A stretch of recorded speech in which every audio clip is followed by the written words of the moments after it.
Rien ne va plus à Madagascar. C'est ce que dit une bonne partie de la presse française après l'escale au Kremlin du président malgache le 19 février 2026, juste avant un déplacement prévu à Paris en fin du mois de février. Pour certains médias, ce détail du calendrier du président malgache n'a rien d'anodin. Dans le média Le Point, on parle d'un choix d'agenda lourd de sang, voire un possible basculement diplomatique de la Grande Île qui serait en train de renforcer son ancrage ailleurs. Une fois de plus, vous voyez à quel point la France est terrifiée de voir des territoires qu'elle contrôlait décider de se libérer et décider de travailler avec des partenaires qui font du concret et non pas seulement des mots en échange de rien. Par exemple, il y a une correspondante de TV5 Monde à Madagascar qui a souligné que c'est la toute première fois qu'un président malgache choisit Moscou avant Paris pour sa toute première visite d'État officielle. Le symbole est donc fort. Dans les critiques contre le président malgache, on évoque le voyage en Iliochine, la fameuse Iliochine russe, et un dirigeant choyé à Moscou par le protocole du Kremlin. Bref, les images comptent plus que les mots. Du côté du média Le Monde, on insiste sur le fait que la Russie est habituellement peu présente sur les crises humanitaires. Le journal rappelle quand même que la Russie a fait une livraison d'une quarantaine de caisses d'armes en fin d'année, ainsi qu'a envoyé une aide humanitaire après le cyclone de Gezani qui a touché Madagascar le 10 février. Pour être plus précis, après le passage du cyclone Gezani sur les côtes de Madagascar, la Russie a envoyé 2 hélicoptères, 6 camions tout-terrain et une importante cargaison de denrées alimentaires pour distribuer au peuple. L'objectif est d'appuyer les secours sur le terrain. Suite à ce cyclone particulièrement destructeur qui a touché près de 400 000 personnes, Madagascar s'est retrouvé dans une situation humanitaire extrêmement tendue. On a des routes qui sont coupées, des zones entières qui sont isolées et un besoin urgent de tout. Dans ce contexte, le 20 février, le président malgache a annoncé officiellement la remise de ce matériel par la Russie. Les 2 hélicoptères doivent permettre d'atteindre des zones difficiles d'accès et les camions permettent ou servent à transporter les vivres et les équipements et les cargaisons alimentaires tout simplement pour distribuer dans les zones les plus affectées. Il ne s'agit pas seulement d'un message de solidarité, mais d'un appui logistique direct, concret, destiné à renforcer les capacités de réponse face à une crise. Selon le média Le Quotidien, ce détour par Moscou avant d'arriver à Paris doit se lire dans le contexte d'une guerre d'influence entre la Russie et la France sur le continent africain. Autre élément révélateur, c'est que c'est la première interview accordée par le nouveau président malgache à un média étranger. Et devinez à qui il a accordé cette interview? À une chaîne russe. Et non pas des médias occidentaux comme, je sais pas, les classiques, la RFI, France 24, TV5 Monde ou la BBC. Là encore, pour certains observateurs, ce n'est pas un simple hasard, mais c'est un signal politique. Pourtant, du côté russe et malgache, le discours il est plus direct. Le 19 février, Mikhail Randrianirina a été reçu par Vladimir Poutine pendant près de 3 heures de temps. 3 heures de longs échanges sur un tas de dossiers et d'éléments. Les discussions ont porté sur la coopération entre les 2 pays dans tous les secteurs, c'est plus facile de dire comme ça, et ainsi que la sécurité, particulièrement la sécurité. Le président malgache a déclaré que son pays est prêt à développer ses relations avec la Russie dans tous les domaines qui existent, social, santé, éducation, énergie, hydrocarbures, infrastructures et défense, partout.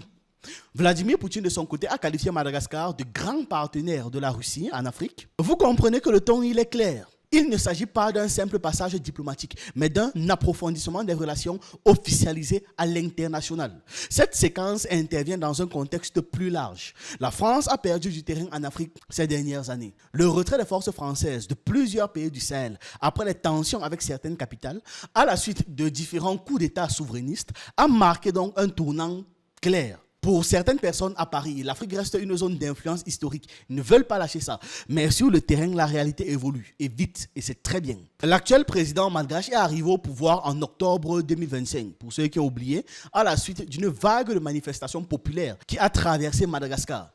L'armée a fini par soutenir ce mouvement. L'ancien président André Rajoelina avait alors été évacué à bord d'un avion militaire français. En même temps, il s'était dit français.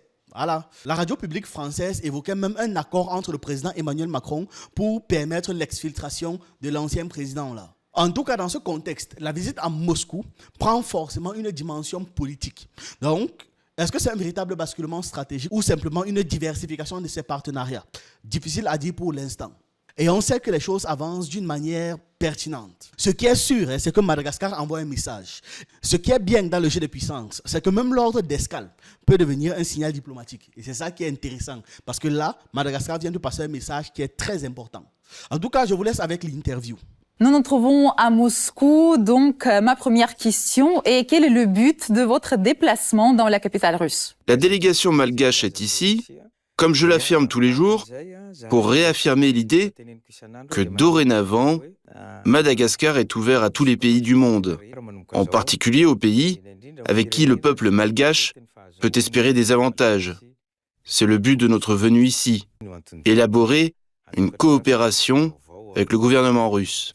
Est-ce que lors de cette visite officielle en Russie, vous prévoyez de signer des accords en Russie et quel impact ces accords pourraient avoir sur la vie quotidienne de la population malgache? Nous sommes venus ici en Russie dans le but de développer cette nouvelle coopération. Cela dépend de quoi nous allons parler et s'il y aura ou non quelque chose à signer. Mais nous espérons que nous signerons beaucoup d'accords aujourd'hui car nous pensons que nos deux pays peuvent en tirer des bénéfices respectifs. Et c'est aussi l'honneur du peuple malgache que je défends ici. J'espère que cette coopération pourra changer le niveau de vie du peuple malgache petit à petit. La Russie a toujours été un partenaire fiable en matière de sécurité pour les pays africains. Quelles mesures concrètes Madagascar envisage-t-il de prendre pour développer sa coopération militaro-technique avec la Russie? Donc, comment exactement Madagascar va coopérer avec la Russie dans ce domaine? La coopération entre Madagascar et la Russie remonte à l'époque de l'URSS. Mais cette coopération n'était pas assez prononcée.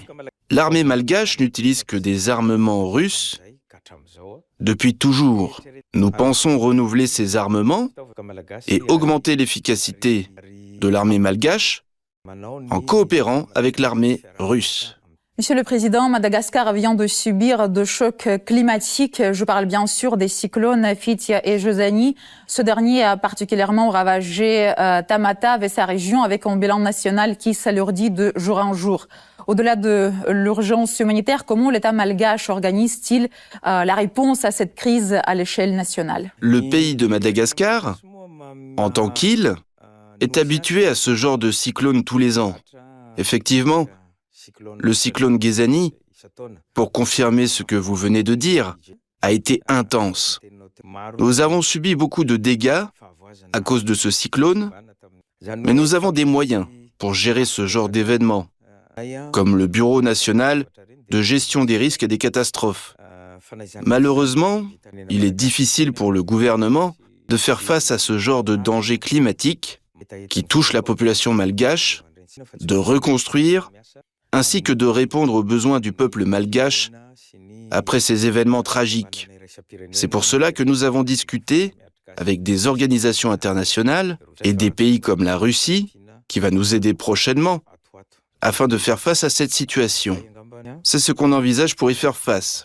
La Banque mondiale et des pays comme la Chine et la France ont apporté leur aide, mais on espère recevoir de l'aide provenant de la Russie pour soulager la situation et restaurer Toamasina après ces événements. Voilà, en parlant d'un soutien international, notamment russe, la Russie a récemment livré un hélicoptère Mi-8 et des camions pour faciliter l'acheminement de l'aide humanitaire. En quoi ce soutien logistique est-il crucial dans le contexte actuel où de nombreuses zones de pays restent isolées? Comme vous venez de le dire, ce matériel nous aidera, notamment l'hélicoptère Mi-8 qui peut transporter jusqu'à 20 personnes et les 6 camions qui peuvent transporter plusieurs personnes aussi, dont 3 sont déjà arrivés à Madagascar et 3 sont en attente. Mais il y aura aussi un pont Bailey qui mesure jusqu'à 1 km. Nous pensons que ce matériel très divers nous aidera dans la réparation des dégâts à Madagascar, en particulier dans les régions isolées que vous venez de mentionner, à cause des cyclones qui sont nombreux à l'heure dont on parle. Il est difficile d'approvisionner ces zones-là sans hélicoptère. On en remercie la Russie. Nous sommes aussi ici à cette réunion de haut niveau parce que nous espérons recevoir encore davantage d'aide. Les questions sur la politique antérieure de Madagascar, votre accession au pouvoir s'est déroulée dans un contexte de manifestations de masse et de destitution du président précédent, Andry Rajoelina, en octobre 2025. Quel est le calendrier et la feuille de route prévue pour la tenue d'élections ainsi que les réformes clés visant à stabiliser la situation dans le pays? Ce qui est important dans ce travail de rénovation de la République est ce qui suit. Premièrement, il faut répondre aux réclamations du peuple qui est descendu dans les rues de la capitale de septembre à octobre. Deuxièmement, il faut une concertation nationale, ce qui veut dire la préparation d'élections et une modification du code électoral et des listes électorales. Mais jusqu'ici, cette feuille de route n'a pas encore été mise en place. Quand je reviendrai dans mon pays, je convoquerai le comité de pilotage qui gère cette concertation nationale. D'ici le 28 février 2026, le gouvernement malgache doit remettre cette feuille de route à la communauté de développement d'Afrique australe et à l'Union africaine pour dissiper le moindre doute concernant l'absence de cette feuille de route. La politique intérieure de Madagascar est confrontée aux défis posés par la crise économique et l'instabilité politique consécutive aux événements de 2025. Quelles mesures votre gouvernement prend-il pour lutter contre la pauvreté, développer les infrastructures et prévenir les conflits régionaux? L'un des défis que nous affrontons en ce moment est le manque de financement pour notre action. À Madagascar, tout est une question de priorité, que ce soit au niveau social, au niveau des infrastructures, ainsi que pour l'eau et l'électricité, qui sont l'un des défis majeurs que nous cherchons à relever. Nous avons déjà la PGE, ou Politique Générale de l'État pour la Refondation, que nous envisageons de déployer sur 24 mois. Mais c'est pour cela aussi que nous cherchons des partenaires pour faire face à ces défis qui sont absolument destructeurs et que nous n'avons pas les moyens de régler seuls. L'arrivée d'aides financières et d'investissements à Madagascar nous aidera à nous relever. C'est pour cela que nous sommes venus ici en Russie, car nous pensons qu'elle peut nous aider, en partie, à lutter contre la pauvreté à Madagascar en ce moment. Madagascar possède un potentiel important dans les énergies renouvelables et l'exploitation minière. Comment évaluez-vous les perspectives d'approfondissement du partenariat avec la Russie dans le secteur de l'énergie? Le gouvernement russe a de l'expertise en ce qui concerne les énergies. Et cette expertise nous donnera l'occasion de mettre en valeur les richesses de Madagascar. Et nous disposons effectivement de tout en matière d'énergie renouvelable. Du vent, du soleil, de l'eau, l'océan. Nous espérons pouvoir collaborer dans ce domaine pour résoudre les problèmes énergétiques de Madagascar. C'est l'un des sujets que nous allons aborder aujourd'hui avec la Russie. Je suis accompagné du ministre de l'Énergie et des Hydrocarbures de Madagascar pour pouvoir développer cette coopération sur les énergies. En parlant d'investissement dans les infrastructures, envisagez-vous d'attirer des entreprises russes telles que les chemins de fer russes ou Gazprom pour la réalisation de grands projets? Notre politique est de s'ouvrir aux pays avec qui nous pouvons travailler. L'un des buts de notre visite est d'attirer les entreprises étrangères telles que Gazprom et Rosatom, qui sont toutes les bienvenues. Nous avons été en contact dernièrement avec plusieurs entreprises telles que Geoska, qui veulent investir à Madagascar et que nous recevons avec plaisir. Nous espérons pouvoir en bénéficier pour apporter du changement à Madagascar. L'agriculture est le pilier de l'économie malgache. Quelle initiative de modernisation du secteur agricole prévoyez-vous en partenariat avec la Russie? Je suis actuellement accompagné du ministre de l'Agriculture et de l'Élevage, et c'est ce qui prouve notre souhait d'élargir la coopération avec le gouvernement russe dans ce secteur.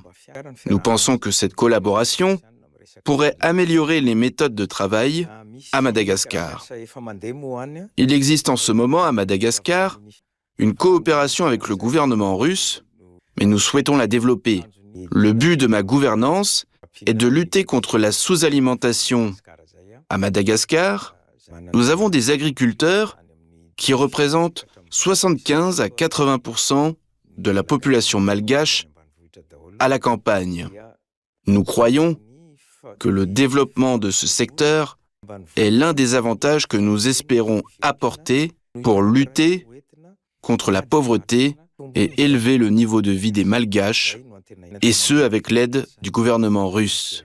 La question sur la politique étrangère, quand vous êtes arrivé au pouvoir en octobre 2025, Madagascar a annoncé son intention de devenir un pays partenaire des BRICS.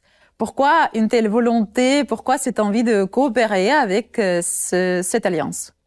Concernant notre politique étrangère, nous nous ouvrons à tous les partenariats avec qui il nous est possible de coopérer. Nous pensons que coopérer avec les BRICS nous ouvrira de nouvelles portes.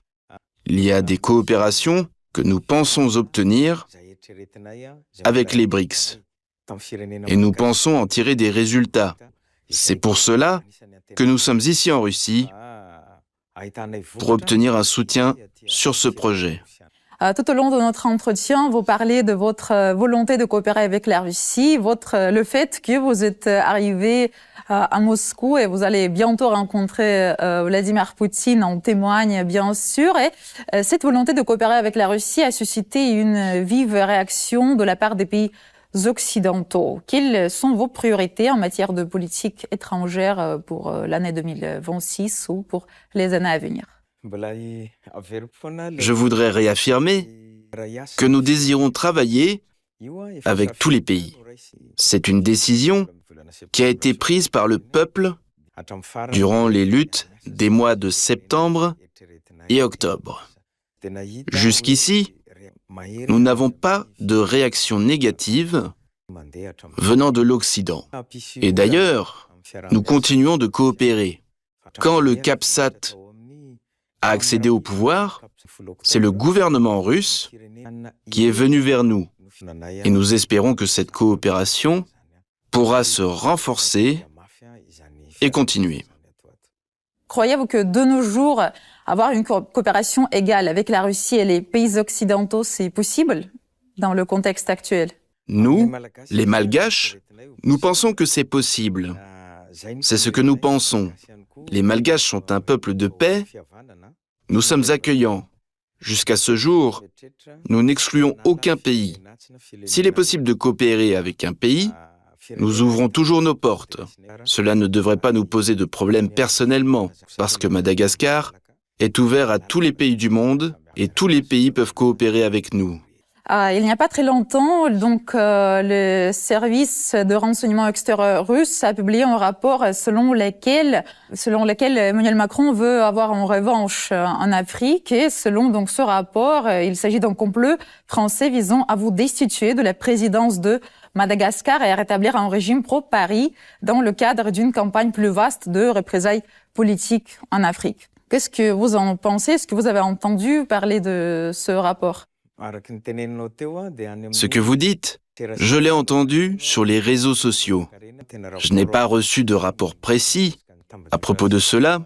Je ne minimise pas ces informations, mais nous réaffirmons que nous dirigeons encore le pays et que nous ne faisons pas marche arrière malgré ces campagnes sur les réseaux sociaux qui cherchent à semer la confusion dans le pays.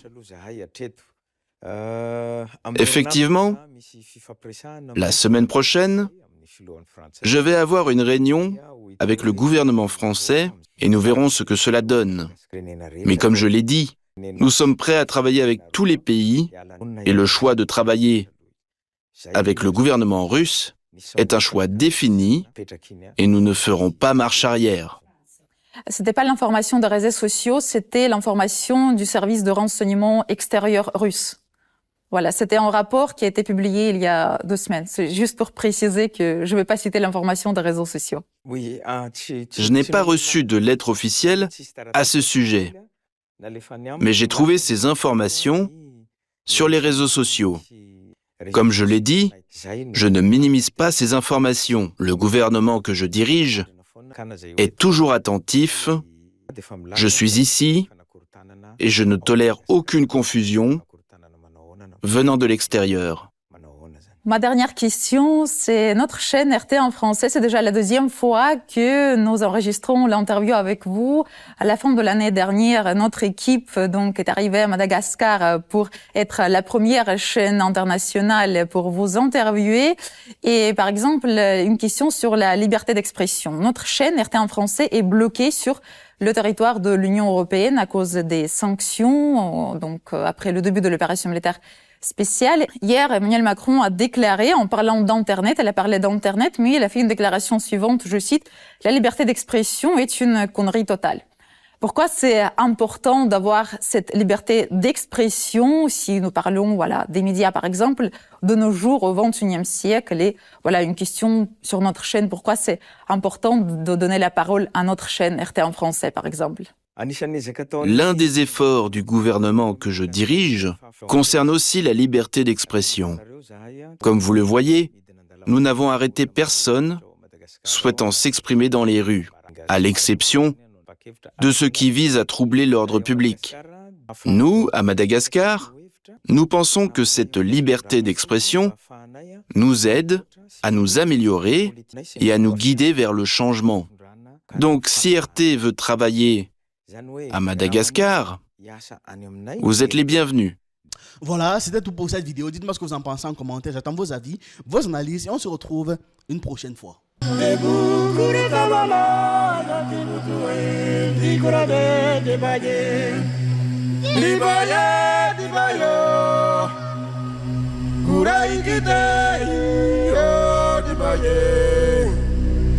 Oh,